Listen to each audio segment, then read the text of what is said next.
Imagine for a moment that something as ordinary as a slice of bread is not merely food, but a lens through which you can examine your body, your mind, and even your relationship with life itself. Bread has been with us for thousands of years, woven into our traditions, our rituals, our very identity as civilizations. Yet what if, for just 30 days, you removed it from your life entirely?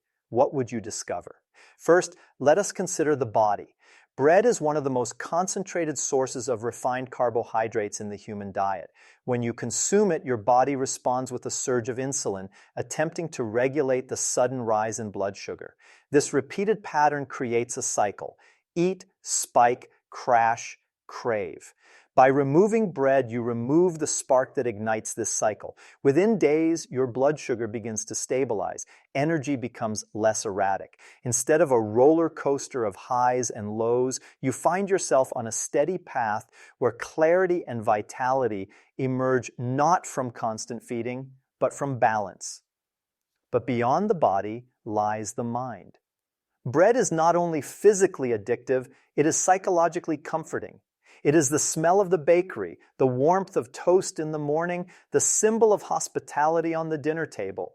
When you abstain for 30 days, you do not merely deprive yourself of food, you confront the subtle attachments that shape your behavior. You realize how much of what you eat is driven not by need, but by habit, tradition, and emotion. This confrontation can be uncomfortable, but it is also liberating. It teaches you that freedom begins when you can distinguish hunger from craving. Now, consider the experiment as a whole. 30 days is not an eternity. It is simply a window of observation. By choosing to abstain, you become the scientist of your own life. You begin to notice changes not only in your body composition, but in your mood, your sleep, and even your ability to focus. Some people discover that their joints feel lighter, their digestion calmer, their skin clearer. Others find that the fog they never knew they had begins to lift. What is most remarkable is not the physical change, but the revelation of possibility, the recognition that you are not bound by the foods you once thought indispensable. Philosophically, bread symbolizes the compromise between convenience and wisdom. It is quick, it is filling, but it is not always aligned with the natural design of the human body. By stepping away from it for 30 days, you are not rejecting bread itself, but questioning what it represents, the automatic choices we inherit from culture without reflection. To reject bread, even temporarily, is to reclaim the sovereignty of your own body. It is to say, I will not eat simply because society tells me this is normal. I will choose consciously. So I ask you, not as a challenge, but as an invitation, what might happen if you gave yourself this gift of 30 days? Not a punishment, not a diet, but an experiment in awareness. Perhaps you will return to bread with greater moderation. Perhaps you will find that you no longer miss it. Either way, you will have gained knowledge, and knowledge once earned cannot be taken away. The true power of this experiment is not in losing weight or lowering blood sugar, though those benefits may come. The true power is in realizing that change is possible, that you are capable of stepping outside the patterns of comfort, and that your body and mind are far more adaptable than you have been led to believe. Bread is only the beginning. If you can set it aside for 30 days, what else might you discover about yourself? Bread is often seen as the foundation of human diet, a staple that has carried civilizations from ancient times to the modern table. Yet beneath its warm, comforting image lies a reality that is seldom considered. Bread is not a harmless staple. It has profound effects on metabolism, energy regulation, and long-term health. When we consume bread, especially the refined and processed forms most common today, we are essentially consuming concentrated starch that quickly breaks down into sugar. This sugar does not enter the body quietly. It demands a reaction, and the body obliges by producing insulin, the hormone that shuttles sugar out of the bloodstream. For a brief moment, this system seems efficient. Blood sugar rises, insulin rises, and balance is restored. But over time, this repeated demand creates strain. It is like constantly pressing the accelerator and brakes of a car. Eventually, the system begins to wear down. The idea that bread is harmless often comes from tradition. Generations before us relied on it, so we assume it must be safe. But the bread of our ancestors is not the bread of today. The ancient loaves were coarse, dense, and often fermented, slowing the absorption of sugars into the bloodstream. Modern bread, with its refined flour and added sweeteners, behaves more like candy than nourishment. Each slice becomes a trigger for metabolic upheaval, sparking cycles of hunger and fatigue that keep people locked in patterns of dependence.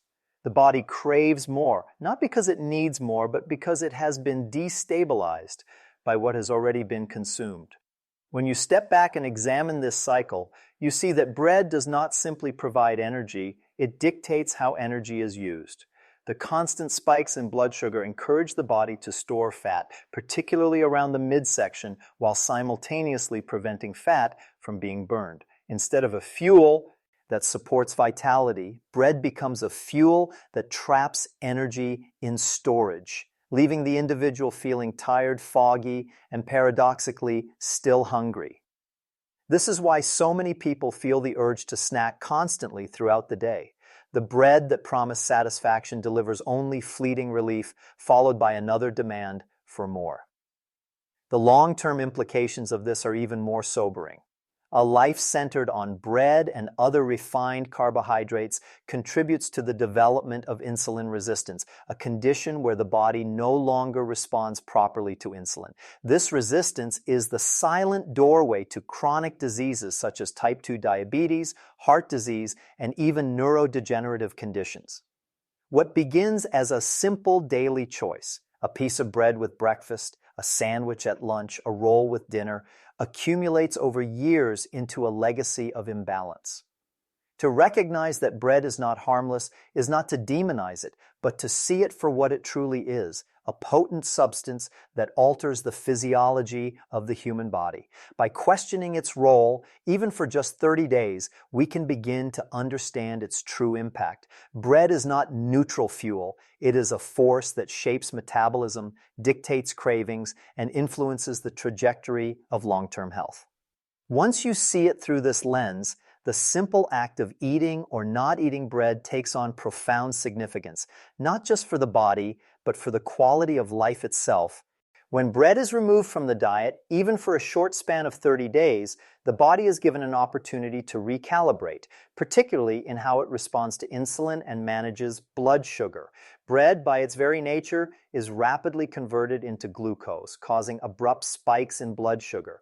To counter this, the pancreas secretes insulin, a powerful hormone that instructs cells to absorb and store this sugar.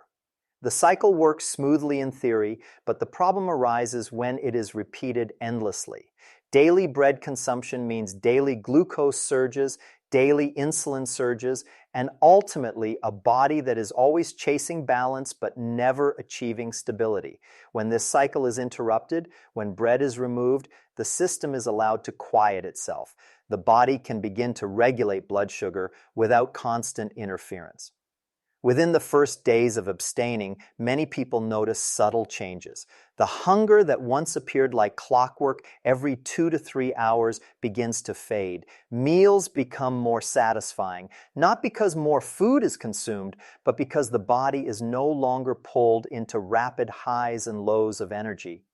The absence of bread means that insulin is not being overproduced, and when insulin levels are steadier, fat stores become accessible once again. The body, no longer dependent on constant incoming glucose, turns to its own reserves, burning stored fat for energy. This metabolic shift is not only efficient but also empowering. Instead of being enslaved to cravings and snack breaks, a person begins to experience what true satiety feels like.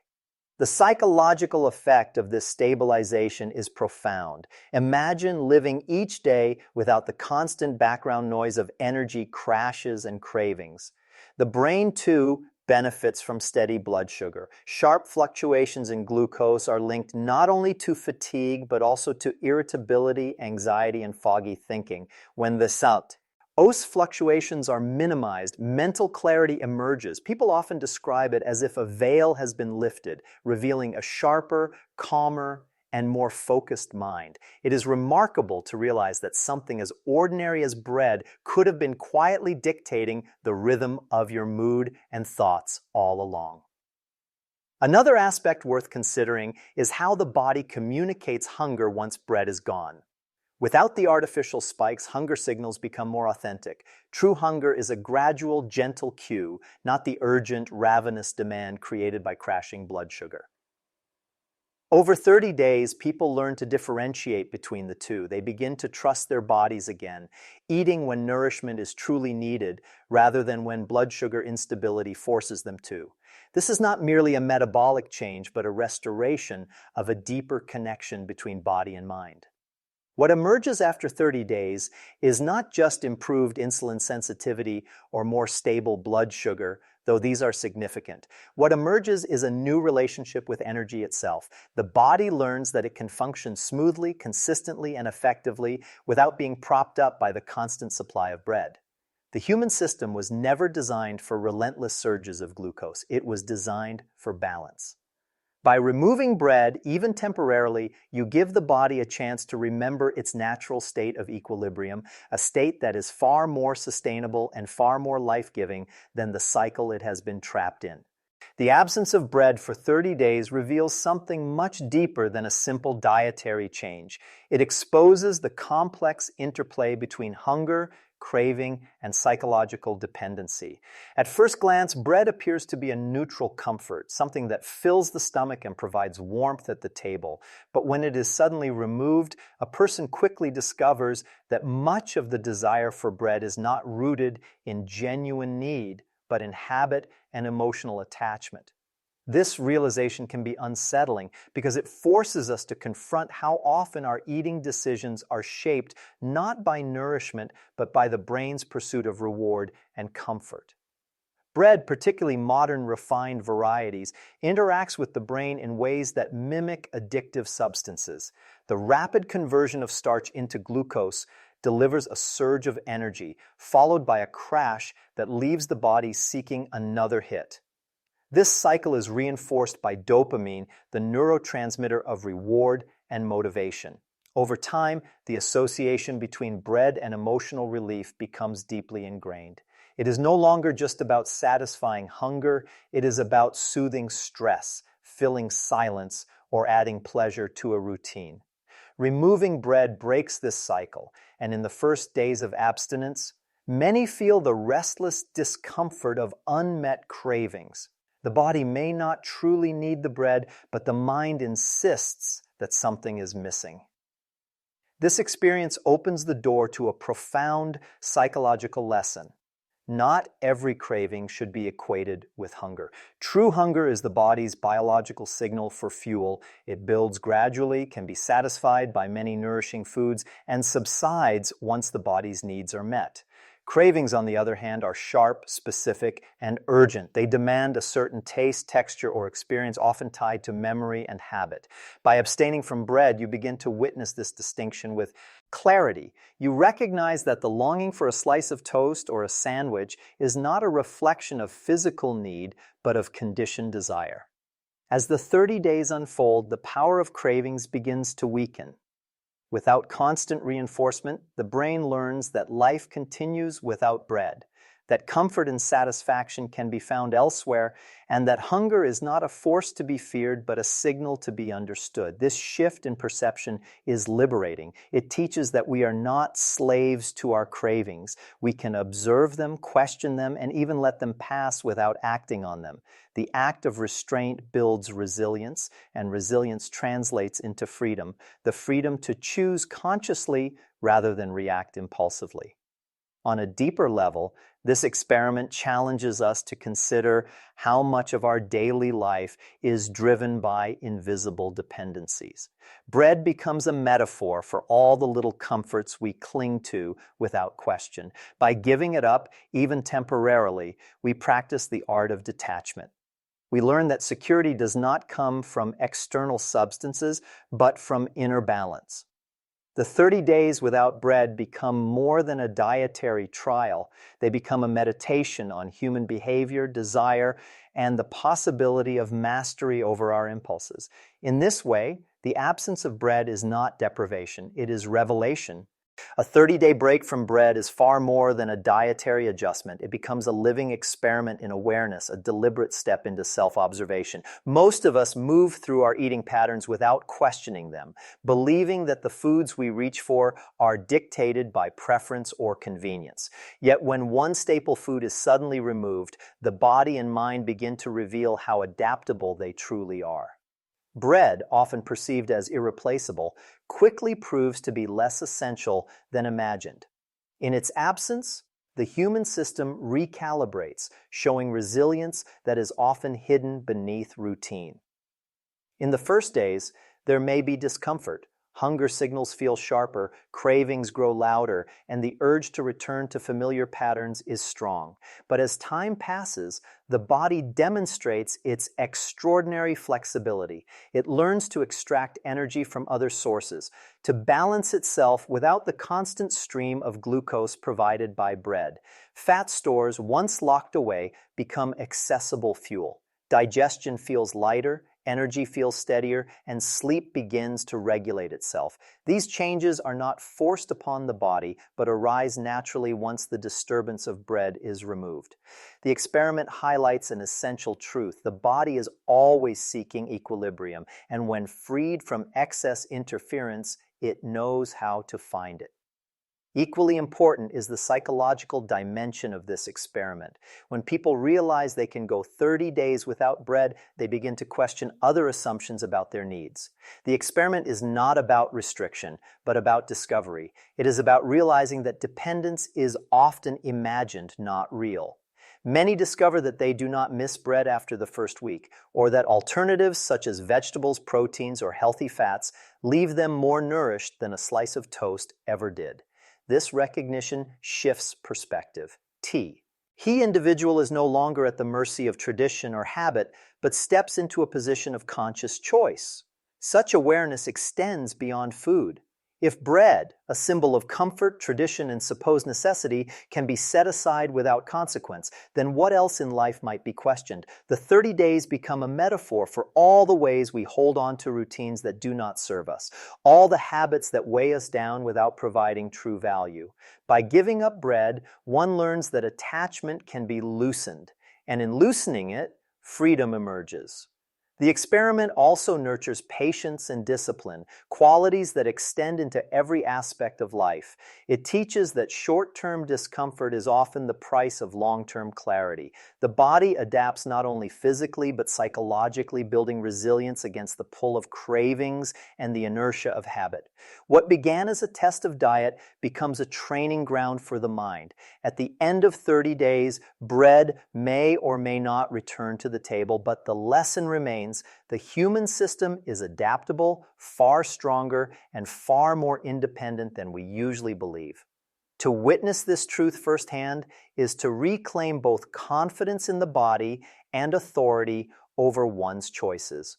Bread is not merely food, it is a cultural symbol, a tradition carried through generations, a gesture of hospitality, and a sign of togetherness. For many, it represents comfort and normalcy, something so deeply ingrained in daily life that its presence is rarely questioned. Yet, when bread is removed for 30 days, what is revealed is not only the body's ability to adapt, but also the deeper meaning of conscious choice.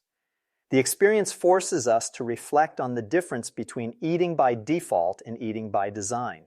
It is not bread itself that holds power, but the unquestioned assumptions surrounding it.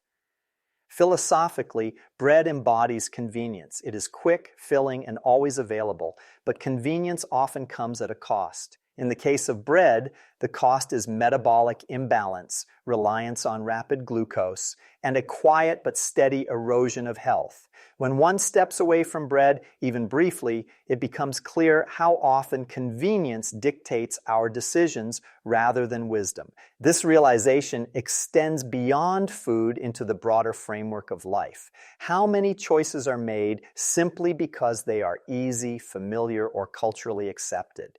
To abstain from bread is to practice questioning, to look at tradition not as unshakable truth, but as a habit that can be examined, revised, or even replaced.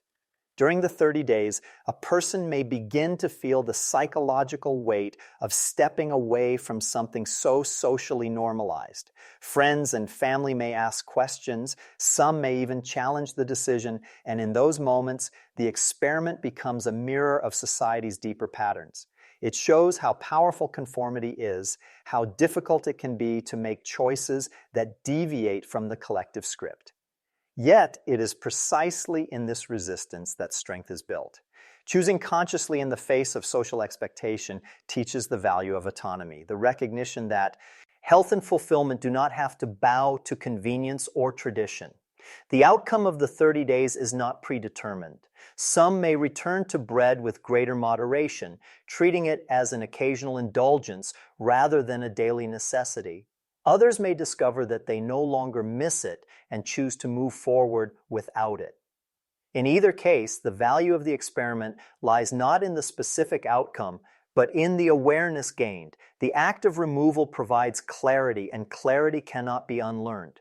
Once you have seen how the body feels without bread, once you have tasted the steadiness of balanced energy and the freedom from cravings, the old patterns lose their hold.